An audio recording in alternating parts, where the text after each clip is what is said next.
Les évangiles nous montrent combien la prière a été fondamentale dans la relation de Jésus avec ses disciples. Cela apparaît déjà dans le choix de ceux qui deviendront ensuite les apôtres. Luc situe leur élection dans un contexte précis de prière et dit « En ces jours-là, Jésus s'en alla dans la montagne pour prier. Et il passa toute la nuit à prier Dieu. Le jour venu, il appela ses disciples et en choisit 12 auxquels il donna le nom d'apôtres. Jésus les choisit après une nuit de prière. Il semble qu'il n'y ait pas d'autre critère dans ce choix que la prière, le dialogue de Jésus avec le Père. Si l'on juge le comportement de ces hommes par la suite, il semblerait que ce choix n'a pas été le meilleur, car ils ont tous fui. Ils l'ont laissé seul avant la passion.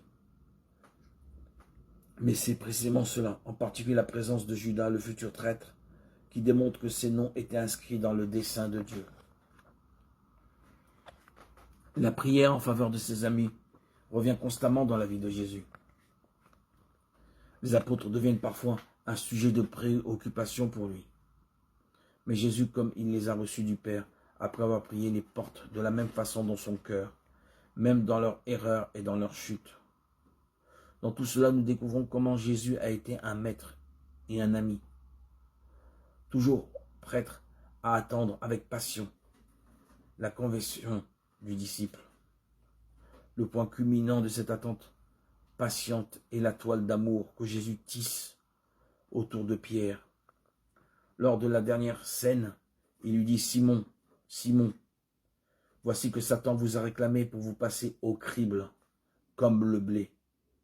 Mais j'ai prié pour toi, afin que ta foi ne défaille pas. Toi donc, quand tu seras revenu, affermis tes frères. » Luc 22, 31-32. Il est impressionnant au moment de l'échec de savoir qu'à ce moment-là, l'amour de Jésus ne cesse pas. Mais Père, si je suis en état de péché mortel, l'amour de Jésus est-il là? Oui. Et Jésus continue-t-il de prier pour moi? Oui. Mais si j'ai fait des choses très laides et commis de nombreux péchés, Jésus continue-t-il à m'aimer? Oui. L'amour et la prière de Jésus pour chacun d'entre nous ne cessent pas. Ils deviennent même plus intenses et nous sommes au centre de sa prière. Nous devons toujours nous souvenir de cela. Jésus prie pour nous. Il prie maintenant devant le Père.